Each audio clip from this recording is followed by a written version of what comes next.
Guys আজকে আপু আমাকে শিখালো কিভাবে খাবার খাইতে হয় বাইরে যায়। উনাকে বলে আমি ওদের খাবার খাইতে জানি না, আমাকে কেন বাইরে খাইতে নিয়ে যায়। আজকে আপু আমার জন্য কতগুলো খাবার নিয়ে আসছে, বাসে দেখো। যাই হোক তোমার ফুল ভিডিওটা দেখতে থাকো, আশা করি ভালো লাগবে তোমাদের। আসসালামু আলাইকুম গাইস, সবাই কেমন আছে? আলহামদুলিল্লাহ আমি অনেক ভালো আছি। আজকে ভিডিওটা কে কোথায় দেখতে সেটা অবশ্যই কমেন্ট করে জানাবা।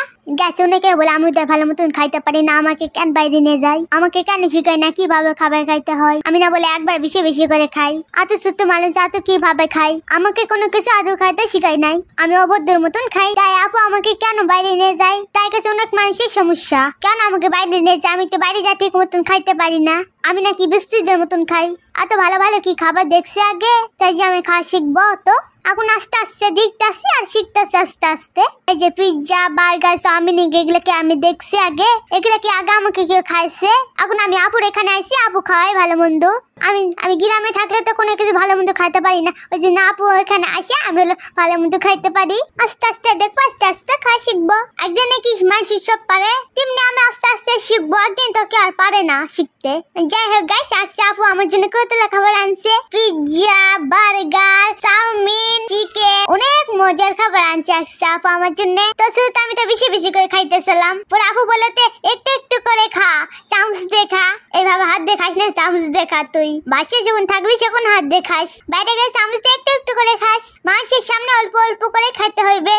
তা আপু আমি দেখাইতেছি কেমনে খাই, দেওয়া হতে হইতেছে নাকি। পরে আপু বলতেছি তো এইভাবে না আরো কমাই খাই, তারপর আমি আর একটু একটু করে নিলাম। প্রথমে আমি হাত দিয়ে খাইতেছি, পরে আপু বলে হাত দিয়ে খাইস না, চামচ দিয়ে খা, না কিভাবে শিখবি চামচ দিয়ে না খাইলে। তো শুরুতে আমি চাউমিন খাই নিয়েছি, এখন খাবো পিৎজা। এটা কিন্তু না গামুজের পিৎজা, সেই জাল। তো শুরুতে আমি বড় করে হাকলে খাইলাম, তারপর আমার মনে পড়লো ও নো, তারপর তো আমার একটু করে খাইতে হবে।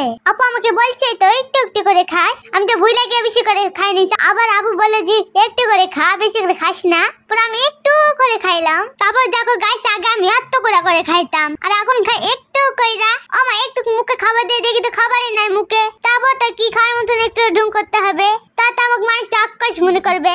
তো গাইস আমি পিৎজাটা খাইছি, সে মজা ছিল। এখন খাবো বার্গার, দেখো কত বড় বার্গার, বার্গার সাথে চিপস আছে। তোমরা কি কখনো বার্গার সাথে চিপস খাইছো? খাইলে কমেন্ট করে জানাবা। আপু যে আজকে কোথা থেকে বার্গার আনছে সাথে চিপসও দিছে। যাক আমি এখন বার্গারটা খাবো আর জানাবো তোমাদের কেমন হয়েছে বার্গার। তো আমি শুরুতে ভুলে আমি বড় করে খাই ফেলছি, পরে আপু বললো তো বড় করে খাইস না, একটু করে খা। আমার আসলে মনে থাকতেছে না জন্য বড় করে ফেলছি, আমি যেহেতু করে খাইতে হবে আমি তো ভুলেই যাইতাছি। যাই হোক গাইস কি করা যাবে, একটু একটু করে খাইতে হবে। বড় হলে কি ব্যাপার স্যাপার, একটু একটু না খাইলে ভর্তি মতন খাওয়া হবে না। আমার মুখের মধ্যে গেছি না, তা একটু খাওয়া ঢং করতেছি, কি আর করা যাবে, এভাবেই তো খাইতে হবে। ওকে গাইস নাচ পর আমি বড় করে একটা মুখে দিয়ে দিব। আতা বুঝে মুখে দিয়েছি, আমার হাসি বাড়াইছে, শুধু আপু হাসতেছে। আমি এখন হাসি বাড়াইতেছি, কেমন খাইতাম এটা গুনামি।